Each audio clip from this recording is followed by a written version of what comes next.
If you were to ask me, why are Republicans and even Donald Trump tweeting out this video showing someone speaking Spanish and handing out what appears to be cash to people, why are they posting that? Well, the midterms are coming up, and Donald Trump is pointing the finger at Democrats over this massive Honduran migrant caravan headed to the United States. It is excellent propaganda to show people what is happening in South America and say these people are coming here, especially right now. Now look, it's propaganda. It's information intended to politically influence people.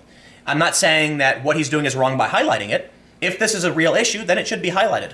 In my opinion, I think Trump is highlighting it specifically and pointing to the Democrats, blaming them for this, because the midterms are coming up, and everybody is going full force. I just made a video talking about how the left was doomsaying, saying the economy is going to get bad, trust us, we're right, you're wrong. And now, let's talk about what some of what the right is doing. But I also want to talk about immigration, the migrant caravan, and my thoughts on the whole matter. So let's look at this story from Vox. Trump just tweeted out a cryptic video of people getting money in Spanish. The tweet only makes sense if you follow right-wing fever swamps and Trump's ongoing tantrum over the Honduran migrant caravan. This is not news, okay? The way they start this, I mean, you know what? This is tough. This is an op-ed, obviously. It's hard to know the difference between an analysis piece and an opinion piece. On my main channel, I typically do analysis. It's an opinion, but I don't say things like, you know, all conservatives are Nazis and all leftists are communists. That's like a hardcore opinion. Analysis would be more like, what does this video mean and why is Trump doing it? My analysis would be, I believe Trump is doing this because he's trying to promote Republicans for the midterms, right? I'm not insulting or degrading people. It's more of an analysis on my opinion on what's going on. Now, in terms of this piece, the tweet only makes sense if you follow right-wing fever swamps. What is that supposed to mean? Why are you just degrading Trump, conservatives? Here's the thing. This also can be seen as degrading to moderates and independents. Like, I read Vox. I do. I read Vox and BuzzFeed. I try to get information from a bunch of different sources, and this is needlessly belittling. But anyway, let's look at this video piece, because I did some digging into it. If you watch my main channel, you'll know about this already. President Donald Trump tweeted out a video on Thursday afternoon that depicts money handed out to a large group of people in a Spanish-speaking country with the cryptic and ominous caption, "Can you believe this? And what Democrats are allowing to be done to our country?" Here's what's really annoying. All right, well, actually, we'll read through this, and then I'll tell you what I found, okay? So here's the tweet. Let's play some of this video. See if it works. You can see that it looks like this person is handing out cash. To the best of my abilities, the people I have conversed with, various a fact-checking organization, as well as an individual who did research on it, he is handing out cash. However, this is Guatemala, not Honduras. And it was originally tweeted out as Honduras. That's wrong. At least to the best of our understanding, it's wrong. So that's about it. Honestly, we don't even know if it's cash. The joke I made was that maybe he's handing out drink coupons for a football match. We don't know what this is. All right, this is but it's being pushed around by many people on the right, and that's why we'll absolutely call it propaganda, because we can't really fact check this. It's very difficult. The tweet only makes sense if you understand the video has been identified, at least among conservatives on Twitter, as footage of the migrant caravan of thousands of Hondurans currently walking through Guatemala. Okay, this is what really annoys me about Vox. Has been identified among conservatives on Twitter. I highlighted on my main channel yesterday a fact checker and misinformation researcher who is not right-wing, who highlighted that this was from Guatemala. Also, I reached out to Storyful, which is a fact-checking organization, okay? And they said this was not filmed in Honduras, it was filmed in Guatemala. That's their best understanding. It is not confirmed among conservatives. There are people on the left who work in journalism who have said this is Guatemalan footage. And they're now, this is the weirdest thing that Vox has done. Like, have you seriously not Google searched this? You know what the first thing I did was when I saw this video? I didn't go, wow, look at what these people in Honduras are doing. No. I reached out to various fact checkers and said, hey, let's dig some stuff up on this. Let's do journalism. And we did.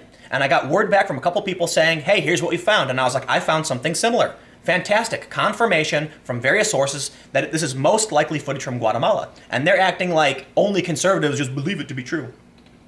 Conservative firebrand rep Matt Gaetz characterized this as such when he tweeted the video on Wednesday suggesting it was evidence that George Soros was funding the caravan. We don't know where Gaetz got the video from. For all we know, it may not be footage of the caravan at all. Okay, Vox, I really would encourage you to do some journalism. Seriously, they saw a tweet and then wrote about it without doing any fact-checking. Storyful told me it was clearly from Guatemala. Again, we don't know if it's necessarily the caravan. We don't know where the footage came from, and that's fine. but we have reason to believe it is the Caravan, and this was filmed in Guatemala. Like, that's not fair what they're saying. Now, as for Matt Gaetz saying, he said, Soros, US-backed NGOs? Time to investigate the source. Oh, God, this pains my brain so much. Look, I really, really hate the people who scream Soros, and I really, really hate the people who are screaming Koch brothers. You got the Young Turks right now claiming that Dave Rubin is secretly funded by the Koch brothers. I don't care. I don't care at all, okay? Somebody, during there was a town hall meeting with Marco Rubio. I believe it was Cameron Kasky, said something to Marco Rubio, will you pledge not to take money from the NRA? And Rubio said, the NRA buys into my agenda, I don't buy into theirs. And I'm like, he's right. He's totally right. It doesn't matter who's funding you. You can, look, you give me money, when people donate to me on Patreon, when people, and things of that, and donate to me on PayPal, you can't tell me what to do. You're only giving money because you already like what I'm doing, and I can do whatever I want with it, right? Granted, people who donate to me know this is what I do, so they believe that by donating, I'll continue to do it. They're right. I will. Okay, so what does Soros do? So there is something here. The Koch brothers and Soros will donate to various organizations to encourage a certain type of behavior, and that can have an impact. Soros does fund organizations which do have staff members who protest. That's a fact. But when you post a tweet like this, asking whether or not Soros is funding these men in Guatemala or claiming he's saying Honduras to fund this caravan to come here, that's too much. He says US-backed NGOs. It's just too much because, look, maybe you're right. Maybe Soros is doing this. The point is, to people on the left, you just sound crazy. And when the Young Turk screams that Dave Rubin is funded by the Koch brothers, to people on the right, you just sound crazy. And that's the thing. Okay, there are ways to effectively talk about these issues without playing into this game of the Koch brothers versus George Soros. And I got a bunch of people giving me thumbs down the last time I made a video about this. That's what I'm not going to focus too much on this. I don't care about Soros. But it's true. Soros is very indirectly involved in a lot of this that it's rather frustrating. And he's not even the only one. Like when I was talking about data in society, they get around a little bit less than 10% of their money from the Open Society Foundation. Less than 10%. And everyone's like, oh, Soros is funding this. Yeah, Paul Joseph Watson donated less than 10% to my Sweden trip. He had nothing to do with the work I was doing. He just made a donation. Okay? Am I going to claim that InfoWars is funding me? No, of course not. He can't control what I did. However, that's what the left is doing. They're pointing the finger at me and saying, see, that's proof he was funded by InfoWars. I'm like, oh, congratulations, guys. You found out that someone gave me money and I did whatever I wanted with it. But let's get back to immigration. It's possible that this really is footage of the caravan, and the money being handed out is for people to buy food. But Soros, the Hungarian-born billionaire and target of right-wing conspiracy theorists, has nothing to do with the caravan, nor does the caravan's timing have anything to do with the midterm elections, although it does provide a convenient news hook for the Republicans' closing argument that a vote for the Democrats is a vote for open borders and mass invasion. Yeah, we're going to talk about that. Trump's blame of Democrats is in line with his tweets from Thursday morning in which he accused Democrats of causing the caravan to exist because they oppose shutting down the U.S.-Mexico border entirely and support the idea that people should be allowed to seek asylum consistent with U.S. law. Yet, no, I don't think this is the case. Trump threatened to shut down the border in response to the caravan. I don't think he wants to literally shut down the U.S. border permanently. I mean, maybe I'm wrong. The caravan is probably never going to make it to the U.S.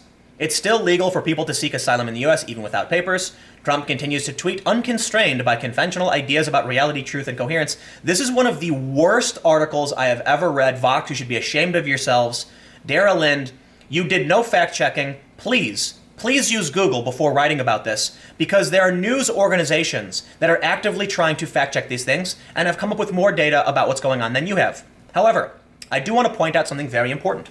This caravan is the most helpful thing to the Republicans right now. Antifa is also helping the Republicans, if you watch my main channel. That's a fact. But think about it.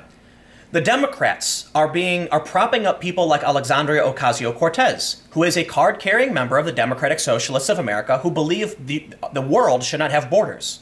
Okay? They believe the United States shouldn't have borders. And I'm not, people think I'm exaggerating when I say this. Literally, they have signs saying no borders, no prisons, no profits.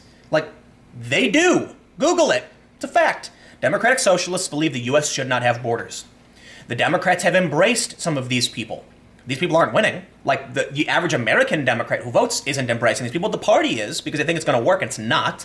So what ends up happening is, when this caravan starts heading to the US, the Republicans can point out people like Alexandria Ocasio-Cortez, members of the DSA, support no borders, and these people can just come straight to the country and walk right in, and it's bad for everybody. It's bad for workers, it's bad for the economy, and it's bad for the migrants. Yes, they can apply for asylum. Yes, they should be allowed to, and yes, we should protect those fleeing violence. But this is 4,000 people. Are you going to try and tell me all of these people are leaving because of violence? Like, I don't think, listen, when someone is in a country, and then someone says, I will kill you next week, then they flee and say, this is why I need protection, these people want to kill me. That makes sense. But just because it's generally violent, you can't be like, all right, bring all 4,000 people right to the border. We've got around 41,000 people trying to come into the southern border just in September alone. I believe it was September. Okay, that doesn't work. An economy is balanced between the amount of labor we can support, right, and the amount of people who need things from those who are doing labor. Like, everybody works and exchanges things of value. You can't just take a large group of people who aren't working and place them in an area where they now need things of value but have nothing to exchange for it. That just creates a strain. It doesn't work. That's why we need borders to control for immigration, so we can help these people. It makes sense. Hey, by all means, come to America legally, and we will do our best to make sure you are positioned somewhere where you can strive. That will be good for us and for you. But when we just have open borders, I'll tell you what'll happen. Massive corporations will outsource their labor to foreign countries where they can enact slave labor-like policies. This is the most mind-blowing thing to me about the DSA. Do you know who wants open borders? Massive multinational corporations who want to send their factories to Mexico and China. That's who wants open borders. That's the free trade agreement. That's TPP. And the left was opposing it. God, I remember during Occupy, the left was saying no TPP, and I'm like, I can agree with that. Bernie Sanders said no TPP. We need to protect American workers. And it's the massive corporations that want to pay 10 cents an hour to impoverish people in the middle of nowhere and then ship all the materials back here to be sold to Americans. That's the problem with open borders. The other main problem, obviously, is you can't just take someone and have them walk into the country and they'll survive. No, they'll form tent cities. They'll suffer. It doesn't work. We need to have borders. And you know what someone said to me the other day? They said, Tim, you're clearly conservative because you believe in borders and the left doesn't. Well, look, you can say the mainstream left is being overrun by people who don't believe in borders. But Hillary Clinton called for a border barrier, only a couple of years ago. I don't even remember when, right? It is a normal democratic position to say, America is our country, it's a great place, and we need to control our borders. But the difference between the liberals and the conservatives are that the liberals tend to be like, bring in more immigrants, not conservatives. And the conservatives tend to be like, we should probably chill a little bit on the immigration. For the most part, both groups, your average liberal and your average conservative, are like, immigration's totally fine. This is true. This is Pew Research. Immigration's great.